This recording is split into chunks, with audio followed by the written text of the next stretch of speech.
Angry Video Game Nerd 8-Bit is a game that was born with a very special proposition: to create an authentic 8-bit experience that directly harks back to the classic NES, bringing back both the iconic character created by James Rolfe and the nostalgia of the platform game era of the 80s and early 90s.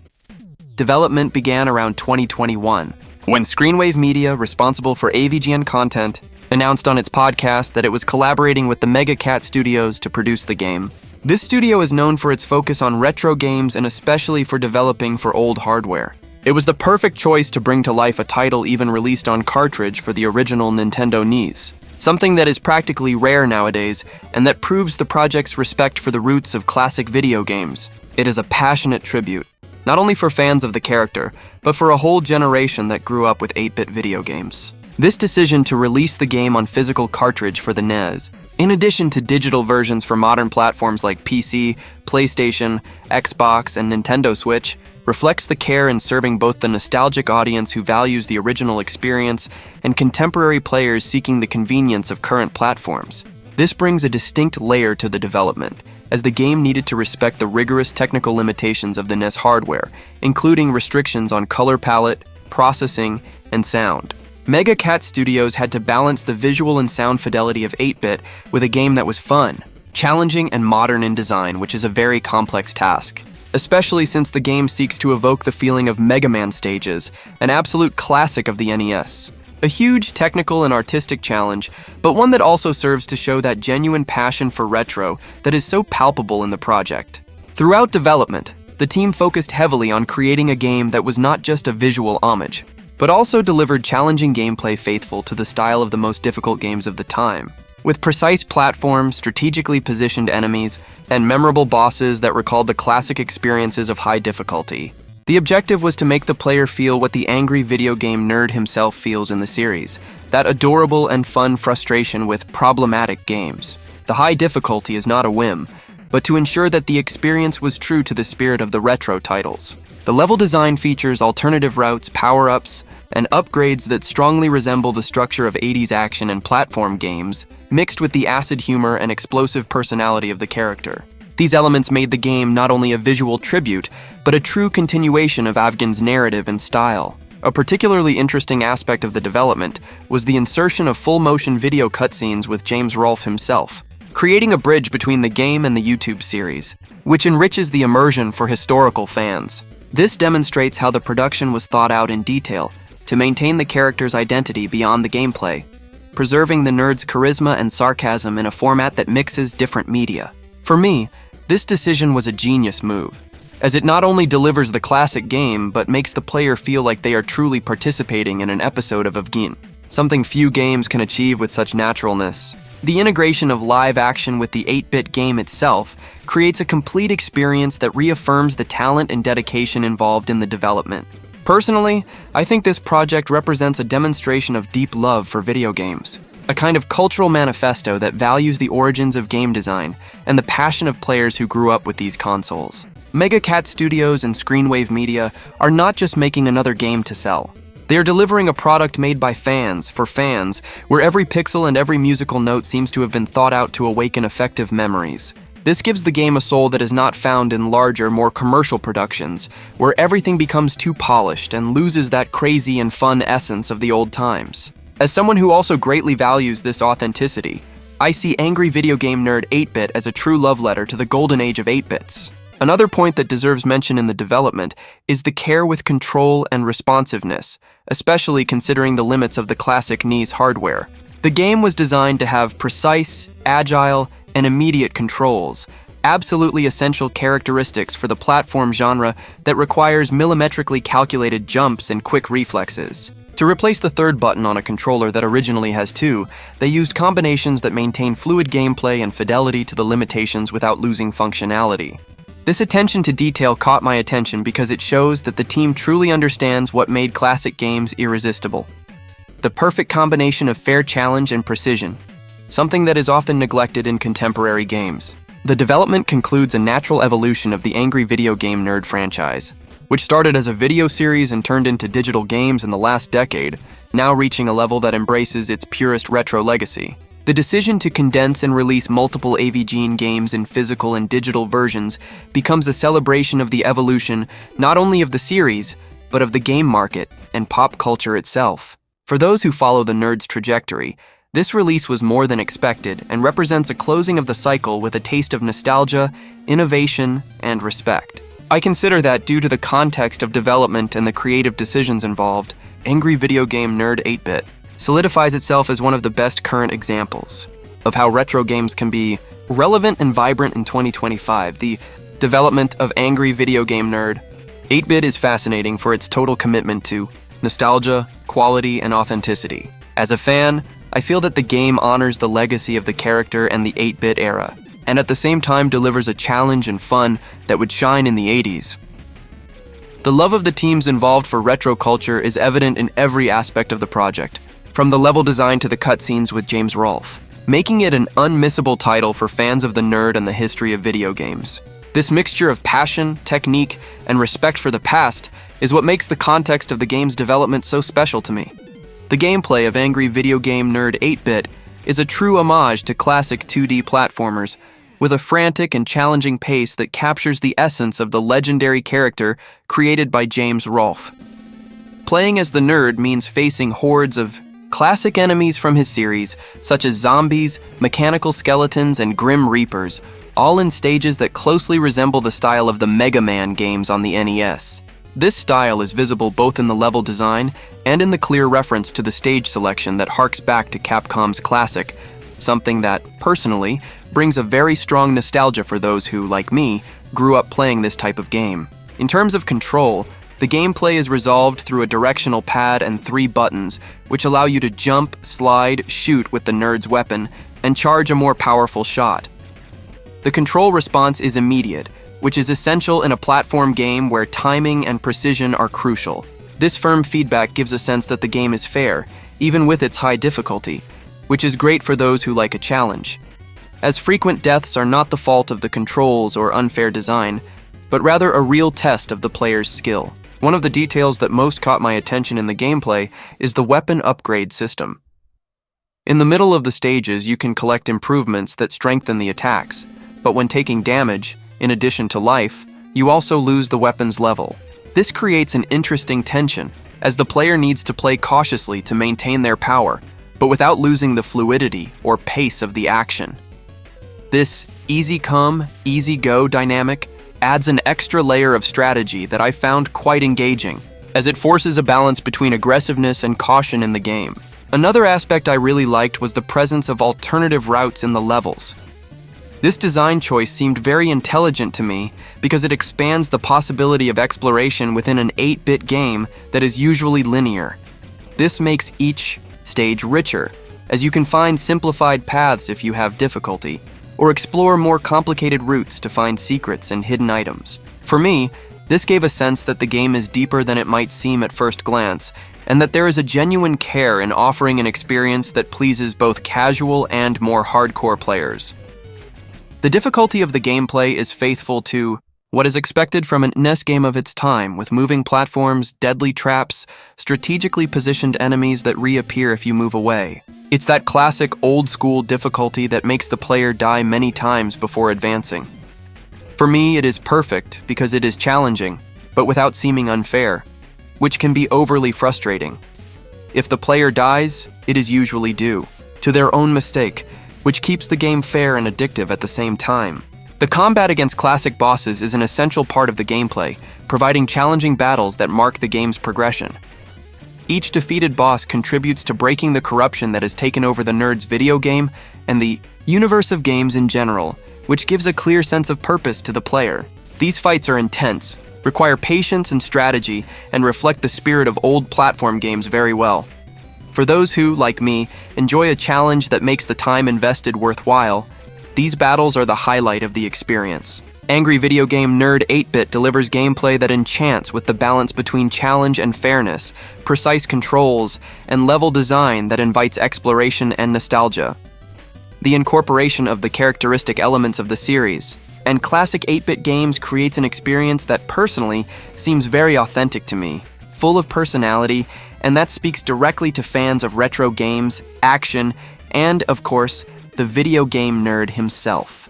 The story is, in its essence, a celebration of the retro universe and the irreverent spirit of the character created by James Rolfe. The plot puts the nerd on a mission to save the 8-bit video game universe, which has been corrupted by a kind of malignant digital monster.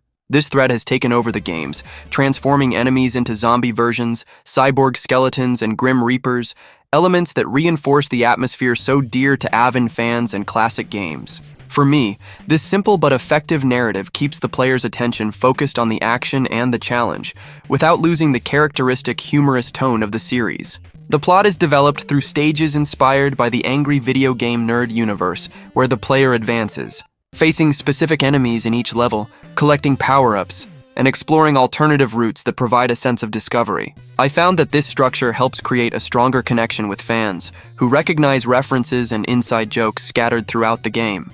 This makes the plot much more personal, almost as if we were participating in an interactive episode of the show, full of that acid humor and the nerd's typical criticisms. The plot also makes use of several secondary characters and references to gamer YouTubers, who appear in secret areas or as part of the game's extra challenges. For those who like to explore everything and delve deeply into the Avon universe, this is a feast. These connections make the game's universe richer and more interconnected, creating a kind of gamer community within the game itself.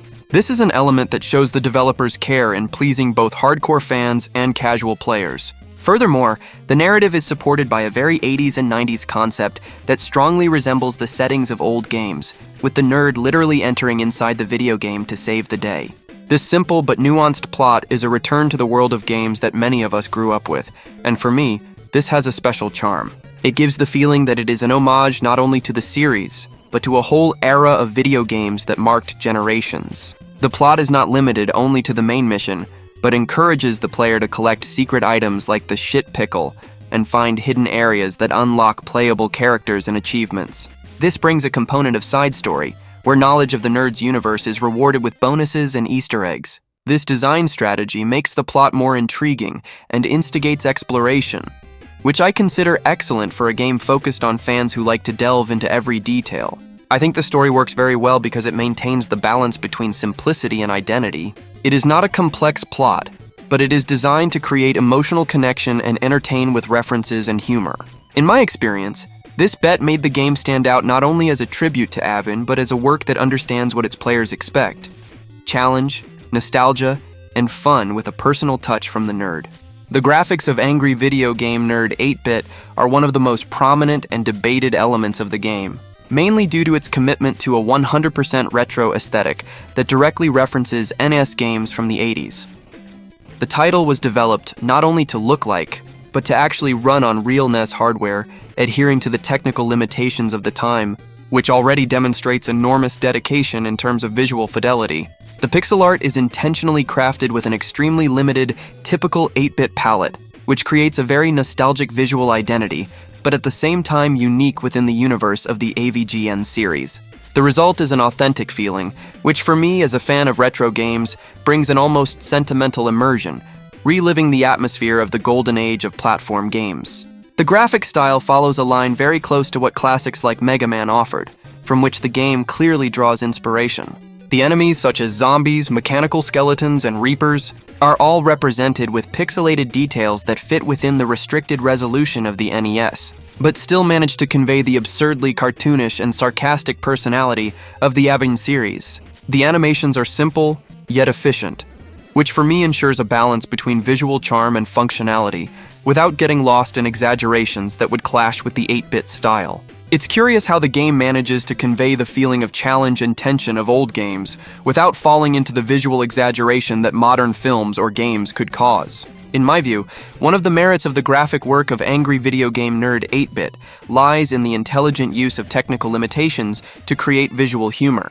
Every sprite and scenario seems to tell a small visual joke, from the caricature of the bosses to the details of the levels based on classic Avon episodes. This greatly reinforces the emotional connection the player has with the game, which is not just about the challenge, but about the experience of reliving the nerd's universe. This pixelated aesthetic functions as a visual language that resonates with the target audience, who probably grew up playing in that era and have an almost personal affinity for the style. Another important point is that Even with the technical limitations, the game does not disappoint in terms of visual polish. I realized that the developer Megacat Studios managed to extract the maximum from the technology of the time, creating visual effects that, although simple, are effective in communicating action and emotion on the screen.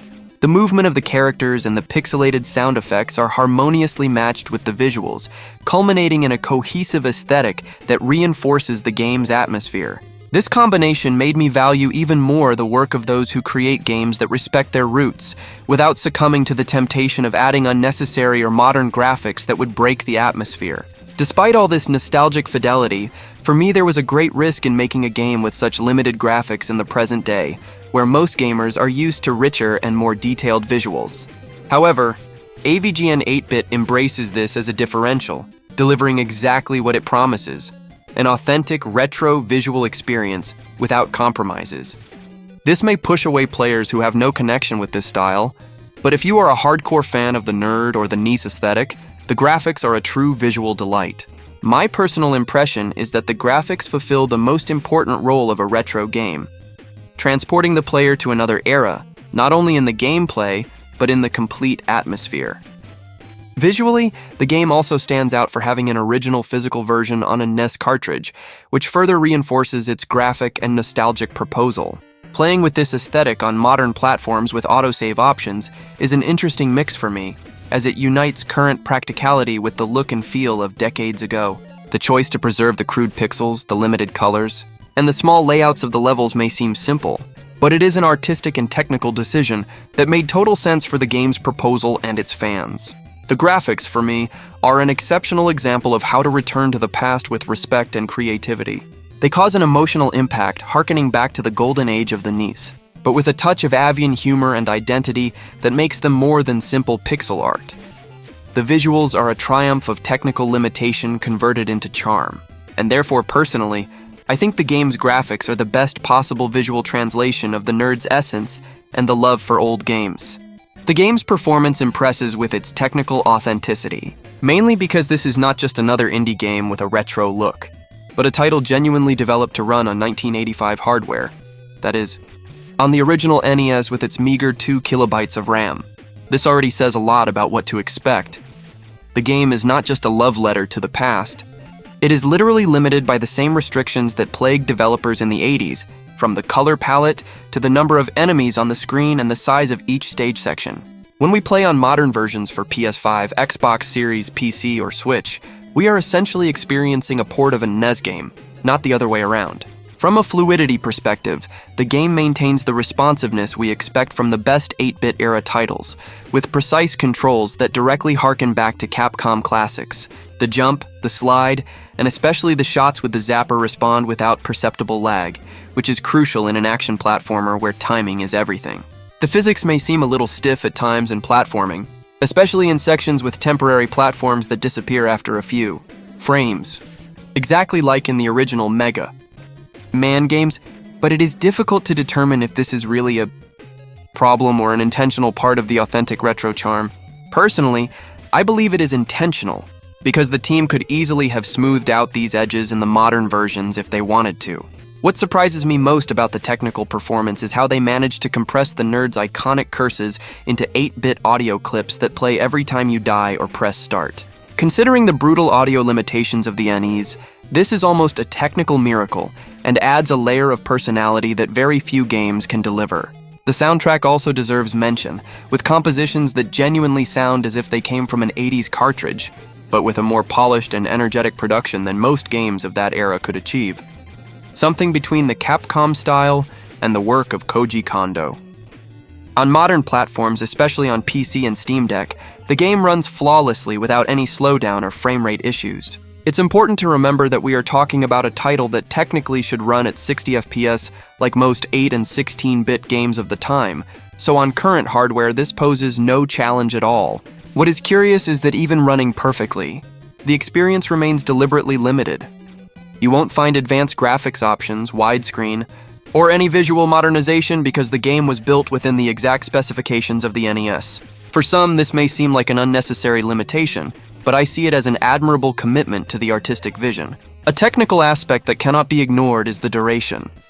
Being a game genuinely developed to run on an NES cartridge, it is considerably short when compared to modern standards. This is not necessarily a performance flaw, but a direct consequence of memory limitations and the design philosophy of the time. However, this brevity keeps the experience focused and avoids the padding that so often harms indie games trying to imitate the retro style. Each stage is based on classic avian episodes, and you can play them in any order without prejudice to progression, exactly as you did in Mega Man. In the end, the performance of Angry Video Game Nerd 8-Bit is solid precisely because the developers at Mega Cat Studios fully embraced the limitations of the original hardware instead of trying to fool the audience with a false retro visual running on modern engines. For those who have a fondness for the golden age of 8-bit, this honest approach is infinitely more valuable than any attempt at forced modernization. The decision to buy at launch or wait depends entirely on your profile as a player. This is not a game for everyone, but for a specific audience, it delivers exactly what it promises: an authentic and angry love letter to 8-bit games and the universe of the internet's most famous nerd. Personally, I believe that for true fans, buying at launch is almost mandatory to be part of the initial experience. If you are a longtime fan of the Angry Video Game Nerd channel, my recommendation is to buy the game as soon as it is released. The fun here is deeply tied to your knowledge of the source material. The developers created an experience that works almost like a new episode of AV Gene, with stages based on some of the most famous reviews, bosses that are classic villains from the show, and of course, the nerd's own grumbles and curses in glorious 8-bit voice clips. It's a total immersion in this universe, and experiencing this together with the community at launch has a special value. On the other hand, if you are not an avid follower of the nerd or are on a tighter budget, it might be prudent to wait. The game was designed to be a concise experience, faithful to the limitations of a NES cartridge, which means it is relatively short. Waiting for a promotion might be a smart choice if you have only a passing curiosity about the title. The main audience, undoubtedly, are fans of the character created by James Rolfe. The game is packed with references and inside jokes that only those who have followed the web series for years will fully understand. It is an experience made by fans, for fans celebrating over 2 decades of content. For this group, the game is not just a platformer, but a collector's item, an interactive homage that perfectly captures the nerd's humor and style. The second group for whom the game is highly recommended are retro game enthusiasts, especially those who grew up with the platform challenges of the 8-bit era, like Mega Man, which is a clear inspiration. The gameplay is solid with responsive controls and a level of challenge that tests your limits as the classics did. It offers some modernizations, such as different difficulty levels and continues, so as not to be as punitive as the games it honors, but the essence of the challenge is all there. If you do not have an affinity for difficult old-style platform games, this game is probably not for you. The gameplay is intentionally retro, which may be interpreted as dated by those who prefer more modern mechanics. Furthermore, if you don't know or don't like the acid humor and characteristic swearing of the Angry Video Game Nerd, much of the game's appeal will be lost, making the experience just another difficult platform game among many others. My personal opinion is as follows. The game is a niche product executed with passion. If you fit the profile of an AV Gene fan or are a retro game purist looking for a good challenge, buying at launch is worthwhile for the authentic fun and the dose of furious nostalgia. For everyone else, it is a game that can safely wait for a promotion. It doesn't try to revolutionize the genre, but it fulfills its goal of being a faithful and challenging homage with excellence, and for the right audience, that is more than enough.